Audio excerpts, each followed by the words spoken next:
So anyway, I started CV dropping all over London from Kent, and I got a job in High Street, Kensington, in an NHS practice after 2 years of CV dropping, by the way. And they said, you can come and cover someone's maternity leave. And the reason why they gave me the opportunity is because I'd written them 3 letters explaining how passionate I was, why I loved my job, and a portfolio of some of the work that I've done based on the courses that I'd been doing, even though I had no opportunity to really practice it in Kent. But every time I had a patient, I'd be like, hey, do you want this treatment? Can I document it? So it was really great. But my boss at the time, what he said is that he was trying to get rid of his practice in Chelsea. And the reason why he was trying to get rid of it is because it was making no money. Right. The practice had changed hands 5 times before him. Every single owner had tried to make it work, but it never made any money.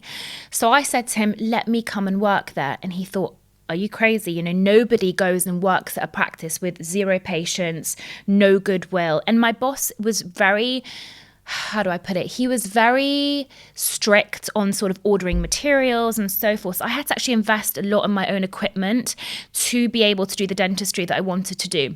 So this was the boss at High Street Kensington? Yeah, and he owned the practice in Chelsea. So I started working in Chelsea, and his daughter was practice manager, and we got on really well. And I said, oh my God, like, let's have all these ideas. And some days were awful. I'd honestly get 1 patient a week and just sort of be earning like £100, you know, which for dentistry is a big change. And I just still was so determined to make it work. So I felt that I was trying to be as forward thinking as possible. And I knew that Invisalign was the big thing. So this was like 6 years ago. And I was like, this is going to be massive. Loads of dentists were reluctant to provide Invisalign because Invisalign charged dentists a lot of money to actually make the product.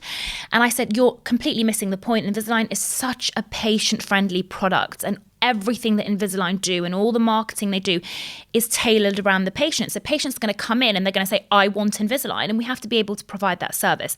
So I contacted Invisalign and I said to them, by the way, I don't like your posters. And they said, why? I said, because you have random models on there. There should be dentists on there. And they laughed at me. But anyways, 3 years later, I was literally on these massive billboards all over. Stop it. So I had again said, I have this vision of dentistry, like having such an impact that people see these faces and recognize them.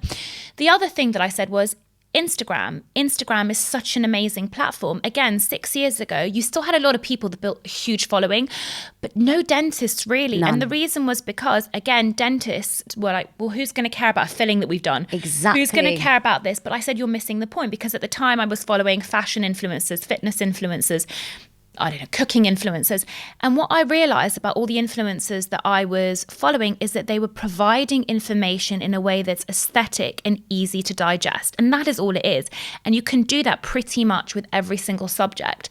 And dentistry can be the same, because it doesn't need to be about looking how to do a cavity. It's the smile makeover. It's the understanding of health. It's the diet advice. It's the oral hygiene advice. It's the education about how the mouth is related to all parts of the body. So anyway, I'd launched Instagram pretty much, done a lot of Invisalign, and created a business that was seeing 1 patient a month to then being fully booked for 3 months, then 6 months. And then I went on to buy the practice 5 years later. And that's the Chelsea story.